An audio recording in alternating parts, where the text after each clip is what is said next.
গতকাল সন্ধ্যায় উত্তরপ্রদেশের ভাদোহীর বাসিন্দা পবন শুক্লা দক্ষিণেশ্বর মন্দিরের 1 নম্বর ঘাটে স্নান করার সময় গঙ্গা নদীতে তলিয়ে যায়। ঘাটে স্নান করা অন্যান্য উপস্থিত ব্যক্তিরা সাহায্যের জন্য চিৎকার করতে থাকে। তাদের আত্মনাতে কর্তব্যরত ব্যারাকপুর পুলিশ ও ডিএমজি দলের তৎপরতায় নদী থেকে উদ্ধার করা সম্ভব হয় পবন শুক্লাকে।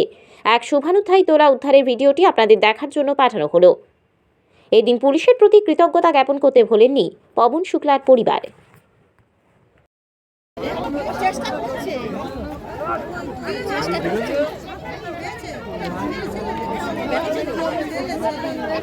করছে টানে বেরিয়ে যাচ্ছে।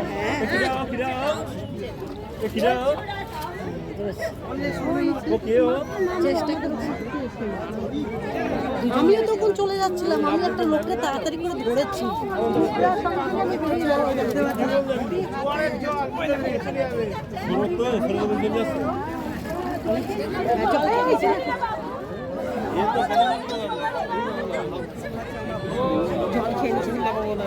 অনেক জল খেয়ে ভয় পেয়ে গেছে, অনেক জল খেয়েছে, শরীর ছেড়ে দিয়েছে। আর কি চিন্তা নেই, লোক ধরে নিচ্ছে, বডি ছেড়ে নিচ্ছে না।